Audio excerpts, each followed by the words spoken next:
नमस्कार दोस्तों। आज के इस एक्सप्लेनर में बहुत बहुत स्वागत है। आज हम सीधे भारतीय संविधान के बिल्कुल पहले भाग में गोता लगाने वाले हैं। हम ये डिकोड करेंगे कि आखिर हमारे देश का नक्शा कैसे खींचा जाता है, उसे कैसे बदला जा सकता है और इसके पीछे का असली कानून क्या है। तो चलिए बिना किसी देरी के शुरू करते हैं। स्क्रीन पर आज का एजेंडा देखा जा सकता है। शुरुआत होगी इंडिया दैट इज भारत से। फिर समझेंगे कि नए बाहरी क्षेत्रों को कैसे जोड़ा जाता है, मौजूदा राज्यों की सीमाएं कैसे बदलती हैं, इस सब के पीछे की कानूनी प्रक्रिया क्या है, और अंत में देखेंगे कि दूसरे देशों के साथ जमीन का लेन देन कैसे होता है। बस इन नोट्स को फॉलो करते रहिए। तो आते हैं हमारे पहले सेक्शन पर, इंडिया दैट इज भारत। संविधान का बिल्कुल पहला अनुच्छेद एक बहुत ही बड़े और बुनियादी सवाल का जवाब देता है, आखिर हमारे देश का असली नाम क्या है। अब दिलचस्प बात यह है कि इंडिया और भारत एक दूसरे के सीधे ट्रांसलेशन नहीं है।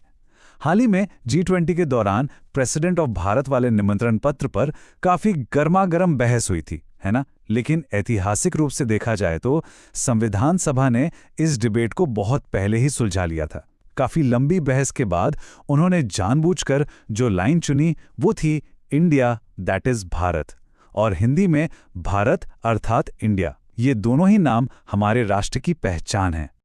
नाम का ये सफर सच में बड़ा ही कमाल का है। देखिए, कहानी शुरू होती है सप्त सिंधु क्षेत्र से। पारसियों के पवित्र ग्रंथ जिंद अवेस्ता में स का उच्चारण ह होता था, तो ये बन गया हप्त हिंदू।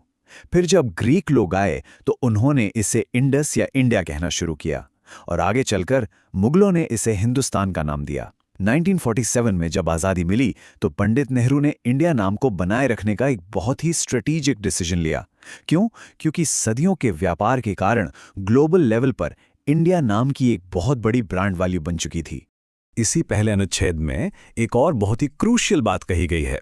ये देश को राज्यों का संघ यानी यूनियन ऑफ स्टेट्स घोषित करता है। इसका सीधा सा मतलब यह है कि हमारा स्ट्रक्चर ऐसा है जहां किसी भी राज्य को इस यूनियन से टूटकर अलग होने यानी अपना अलग देश बनाने का कोई हक नहीं है।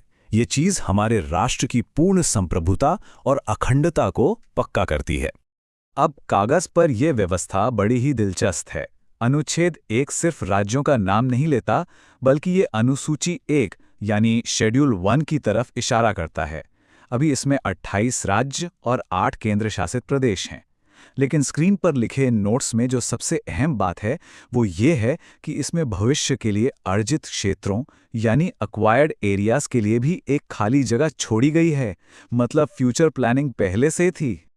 और यहीं से हम आते हैं अपने दूसरे सेक्शन पर, बाहरी क्षेत्रों का प्रवेश। अब सवाल यह है कि आखिर बाहर की कोई बिल्कुल नई जमीन इस बने बनाए यूनियन का हिस्सा कैसे बनती है? इस सवाल का जवाब हमें अनुच्छेद 2 में मिलता है। इसके मुताबिक संसद कानून बनाकर नए राज्यों को संघ में एंट्री दे सकती है या उन्हें स्थापित कर सकती है। यहां एक बात बिल्कुल क्लियर कर लेनी चाहिए कि अनुच्छेद 2 सिर्फ और सिर्फ उन क्षेत्रों की बात करता है जो फिलहाल भारत की बाउंड्री के बाहर हैं, यानी वो जमीन जो अभी हमारा हिस्सा नहीं है। इस कानूनी बात को समझने के लिए सिक्किम की अविश्वसनीय कहानी से बेहतर और क्या हो सकता है। आज़ादी के टाइम सिक्किम भारत का हिस्सा नहीं था, वहां चोग्याल वंश का राज था। जब वहां की जनता ने लोकतंत्र की मांग की तो एक जनमत संग्रह यानी रेफरेंडम हुआ, और ये जानकर हैरानी होगी कि 97.5% लोगों ने भारत में विलय के पक्ष में वोट दिया। भारत के लिए भी अपने स्ट्रेटेजिक सिलीगुड़ी कॉरिडोर को सेव करने के लिए ये जरूरी था। तो पहले 1974 में 35वें संशोधन से सिक्किम को सह राज्य या को स्टेट बनाया गया, और फिर ठीक अगले साल 36वें संशोधन के जरिए यह पूरी तरह से भारत का 22वां राज्य बन गया। अब बढ़ते हैं सेक्शन 3 की तरफ, मौजूदा राज्यों का पुनर्गठन। बाहरी जमीन को अंदर लाने की बात तो हो गई, लेकिन देश के अंदर ही नक्शे को पूरी तरह से बदलने की जो पावर है वो भी कम दिलचस्प नहीं है। अनुच्छेद 3 के तहत संसद के पास ये 5 सटीक पावर्स हैं। स्क्रीन पर देखिए। वो एक नया राज्य बना सकती है, किसी राज्य का एरिया बढ़ा सकती है, एरिया घटा सकती है, उसकी बाउंड्रीज बदल सकती है, और यहां तक कि राज्य का नाम भी बदल सकती है। ये लिस्ट देखकर साफ समझ आता है कि भारत की अंदरूनी सीमाएं कितनी ज्यादा फ्लूइड यानी लचीली हैं। इन नोट्स पर नजर डालिए। ऐतिहासिक रूप से अनुच्छेद 3 का इस्तेमाल करके कई विशाल क्षेत्रों के नाम बदल दिए गए हैं। 1969 में मद्रास का नाम बदलकर तमिलनाडु हो गया और उसी साल मैसूर बन गया कर्नाटका। हाल ही की बात करें तो 2011 में उड़ीसा का नाम बदलकर ओडिशा कर दिया गया। लेकिन क्या ये सब बस ऐसे ही बिना किसी नियम के हो जाता है? बिल्कुल नहीं। 1955 के 5वें संशोधन ने कुछ रूल्स तय किए हैं। किसी भी राज्य की बाउंड्री या नाम बदलने वाले बिल के लिए राष्ट्रपति की एडवांस परमिशन चाहिए होती है।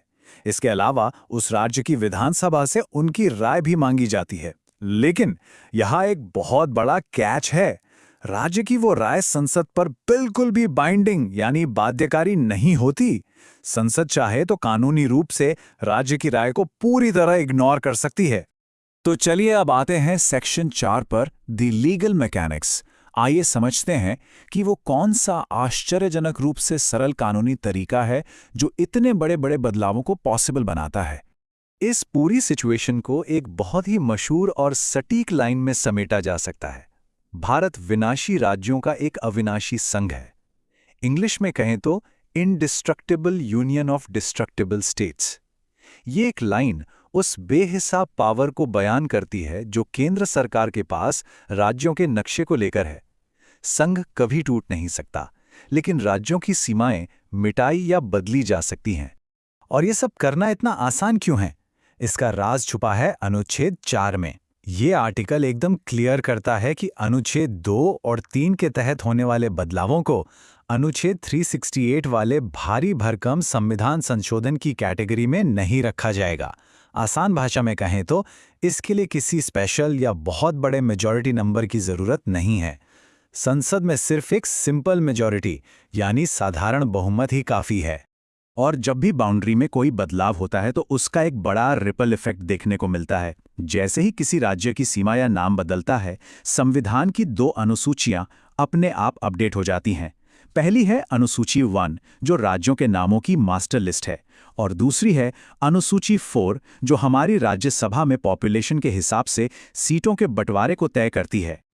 अब हम पहुंच गए हैं अपने एक्सप्लेनर के आखिरी हिस्से पर, सेक्शन 5, और ये शायद सबसे कॉम्प्लेक्स टॉपिक है, दूसरे देशों के साथ जमीन का आदान प्रदान। यहाँ एक बहुत ही सॉलिड सवाल दिमाग में आता है, क्या भारत कानूनी तौर पर अपनी कोई जमीन किसी दूसरे देश को दे सकता है? ये सोचने वाली बात है, क्योंकि अभी तक हमने देखा कि अनुच्छेद 2 और 3 सिर्फ जमीन को अंदर लाने या देश के अंदर बाउंड्री बदलने की बात करते हैं। जमीन किसी और को देने पर वो बिल्कुल साइलेंट हैं।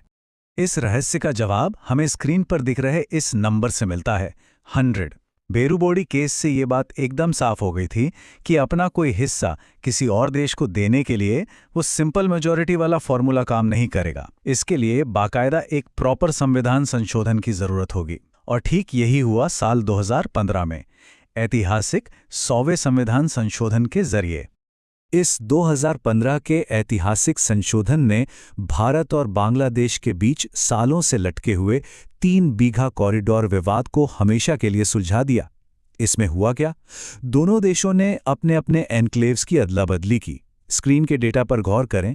भारत ने बांग्लादेश को 111 एनक्लेव दिए जो करीब 17,000 एकड़ जमीन थी, और बदले में 51 एनक्लेव लिए जो लगभग 7,000 एकड़ जमीन थी। ये सच में एक बहुत बड़ा और उलझा हुआ कूटनीतिक कदम था। संविधान हमारे देश के नक्शे को कैसे शेप देता है, इसकी ये पूरी लीगल मैकेनिक्स वाकई कमाल की है। अब इस एक्सप्लेनर को ख़त्म करते हुए एक विचार उत्तेजक सवाल जो सोचने पर मजबूर करता है। ये जानने के बाद कि राज्यों की बाउंड्रीज को कितनी आसानी से मिटाया या दोबारा खींचा जा सकता है, आखिर वो कौन सी चीज़ है जो सच में एक राष्ट्र की आत्मा को अविनाशी बनाती है? इस गहराई वाले सवाल के साथ आज के इस एक्सप्लेनर में शामिल होने और इन फैक्ट्स को समझने के लिए बहुत बहुत शुक्रिया।